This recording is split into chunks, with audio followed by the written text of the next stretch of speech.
Class 7 Sanskrit. Good morning student. पिछली class में अपन ने क्या पढ़ा था? पाठ 9 में कहानी पढ़ी थी, 9वां पाठा की कहानी पढ़ी थी। ईश्वरः यत् करोति शोभनम करोति, यानी ईश्वर जो करता है वह अच्छे के लिए करता है। सबको समझ में आ गई थी कहानी। अभी हम उसके अभ्यास कार्य हम आपको बता रहे हैं। पहले क्या है? मौखिकम है। तो मौखिकम में तो आपको लिखना नहीं है, लेकिन इनको समझना है ये, और ये बाद में जब क्लास में अपन इसको हल करेंगे, क्लास में पढ़ेंगे इसको मौखिकम। ठीक है, तो अभी हम आपको बतावस दे रहे हैं। पाठम पठित्वा कथायाः सारम स्वशब्देषु वदत, यानी पाठ को पढ़ के इस कहानी को आपको बोलना है। वो अपन बाद में क्लास में बोलेंगे, सब बच्चे सुनाएंगे और हम भी बताएंगे आपको हिंदी में। तो पहला क्या है? कहानी का सारांश समझना है, पढ़ना है, बोलना है। फिर दूसरा, ईश्वरस्य महिमा विषय कोऽपि अन्य कथा श्राव्यात्, ईश्वर की महिमा के विषय में कोई भी अपने मन से कोई भी कहानी बनाना है। ठीक है, ये दोनों क्वेश्चन हो गए मौखिकम के। तीसरा क्वेश्चन है मौखिकम का, अस्याः कथा कोऽपि अन्य शीर्षक वदत्, इस कहानी के जैसा कोई दूसरा शीर्षक बनाना है। शीर्षक मतलब टॉपिक बनाना है। तो ये 3 क्वेश्चन काय के हैं? मौखिक हैं। तो ये हम अपन क्लास में, जब क्लास रहेंगे तो क्लास में इनको अपन पढ़ेंगे, बोलेंगे। ठीक है, अब इसके बाद लिखितम, दूसरा क्वेश्चन लिखितम में आया। तो लिखितम में उचित विकल्पम चित्वा प्रश्नानाम उत्तराणि लिखित, जो विकल्प दिए हुए हैं इनमें से चूज करना है आपको कौन सा सही है। 3 दिए हैं तो इसमें से एक आपको चूज करना है। पहला क्या है? का ईश्वरः भक्तः कः आसीत्, ईश्वर भक्त कौन था? अमात्यः। सेकंड नंबर वाला है अमात्यः, टिक लगा हुआ है अमात्यः, अमात्य यानी मंत्री। फिर उसके बाद का के बाद खा में क्या है? ईश्वरः कीदृशम करोति, ईश्वर क्या करते हैं? शोभनम, अशोभनम और व्यर्थम। तो पहला आंसर सही है इसका, शोभनम, ईश्वर क्या करते हैं? अच्छा करते हैं। फिर उसके बाद गा, तीसरा नंबर, कस्य अंगुली छिन्नावत, किसकी उंगली कट गई थी? तो अमन नृपस्य की, सेकंड नंबर वाला नृपस्य। फिर चौथे नंबर वाला घा, अमात्यस्य कस्य मृत्यु अभवत्, मंत्री के किसकी मृत्यु हुई थी? मंत्री के पुत्र की, पुत्रस्य, पहला वाला पुत्रस्य। फिर लास्ट वाला अंगा, के तौ गृहीत्वा दस्यु राजा समीपम अभवत्, किसको पकड़कर कौन ले गया था? नृपः, चोरः, दस्युः, उन दोनों को कौन? के तौ यानी इन दोनों को, उन दोनों को कौन पकड़ कर ले गया था? दस्युः यानी वो डाकू। अब क्वेश्चन नंबर 2 है इसका, पूर्ण वाक्यन उत्तरत्, पूर्ण वाक्य में उत्तर देना है। पूर्ण वाक्य मतलब फुल सेंटेंस में। तो पहला क्वेश्चन क्या है? कः शासनम करोति, इसमें कौन शासन करता था? एकः, इसका आंसर दिया हुआ है इसमें एग्जाम्पल में, एकः नृपः शासनम करोति, एक राजा शासन करता था। क्वेश्चन 2, अमात्यः नित्यम किम कथयति, इसमें अमात्यः यानी मंत्री प्रतिदिन क्या कहता था?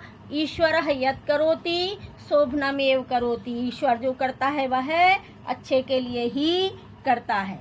तीसरा क्वेश्चन, दस्यु राजा अमात्यम किम अपृच्छत्, दस्यु राजा यानी डाकू ने क्या पूछा? अमात्य ने मंत्री से किम अपृच्छत्, क्या पूछा? क्या पूछा?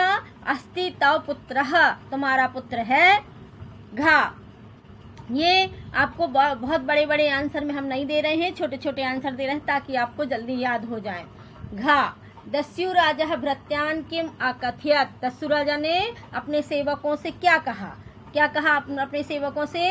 मूर्खः अस्माकं देवी पुत्रहीनस्य बलिं न वाञ्छति, मूर्खः अस्माकं देवी पुत्रहीनस्य बलिं न वाञ्छति, अरे मूर्ख, हमारी देवी पुत्रहीन की बलि नहीं लेती हैं, पुत्रहीन की बलि नहीं चाहती हैं। फिर नेक्स्ट, सह नृपः किम अपृच्छत्, उसने नृप से क्या पूछा? उसने नृप को क्या देखा? फिर दस्यु राजा दृष्टि नृपस्य छिन्नाम अंगुली अभवत्, फिर उसकी दस्यु राज की दृष्टि राजा की कटी हुई अंगुली पर पड़ गई और उसने फिर उसको राजा को भी वहां से जाने के लिए कह दिया। लास्ट क्वेश्चन है, नृपः अमात्यः किम अवदत्, राजा ने मंत्री से क्या कहा? जब राजा को समझ में आ गया कि अभी तक जो मंत्री कहता था वो सच कहता था कि ईश्वर जो करता है वह अच्छे के लिए ही करता है। पहले तो वह राजा गुस्सा हो गया था मंत्री से, लेकिन जब उसने देखा कि इन दोनों कारणों से बुराई में भी अच्छाई मिल गई कि उन दोनों डाकुओं ने उनको छोड़ दिया, तो वह राजा ने मंत्री से क्या बोला कि तुम सत्यम कथयसी ईश्वरम यत् करोति शोभनमेव करोति। तुम सत्य ही कहते थे, तुम सच कहते थे कि ईश्वर जो करता है वह अच्छे के लिए ही करता है। ठीक है, ये पूर्ण वाक्य हो गए। पूर्ण वाक्य आपको समझ में आ गए। उसके बाद क्वेश्चन नंबर 3, इसमें भी कोष्टक में से आपको चूज करना है। पहला है अमात्यस्य मृत्यु अभवत, अमात्यस्य पुत्र से मृत्यु अभवत, अमात्य मंत्री के पुत्र की मृत्यु हुई थी। दूसरा है नृपस्य खाली स्थान छिन्ना अभवत, नृप की राजा की क्या कट गई थी? अंगुली। सेकंड नंबर का आंसर है अंगुली।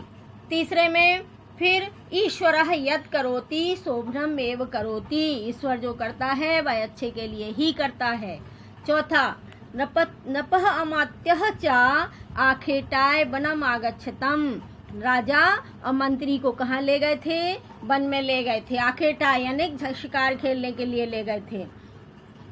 अंगा लास्ट वाला, देवी अंगहीनस्य पुत्रहीनस्य न बलिम न वांछति, देवी अंगहीन की और पुत्रहीन की बलि नहीं चाहती। इसमें पुत्रहीनस्य आएगा लास्ट में, देवी अंगहीनस्य के बाद पुत्रहीनस्य आएगा।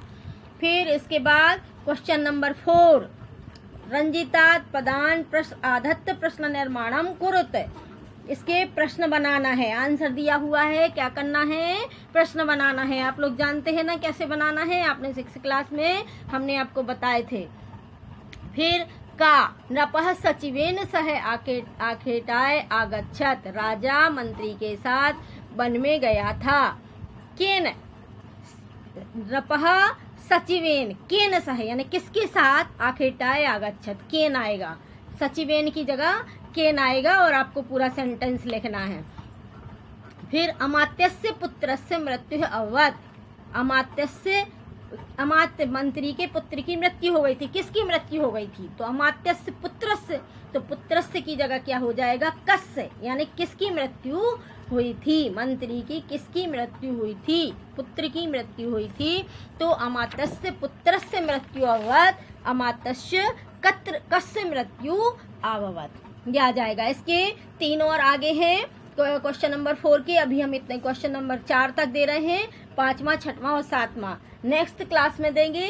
अभी आप इतने PDF फाइल में से लिखना, हमने आपको ये समझा दिए हैं। उसके बाद आप ये PDF फाइल में से फेयर कॉपी में लिखना, और उसके बाद नेक्स्ट क्लास में जो क्वेश्चन बचे हुए हैं वो हम आपको देंगे। चौथा के 3 बचे हैं और 5वां 6वां और 7वां, ये 3 क्वेश्चन और बचे हुए हैं, तो ये नेक्स्ट क्लास में हम आपको देंगे। अभी आप इतना समझना और अच्छे से इसमें फेयर कॉपी में लिखना, ठीक है? Thank you.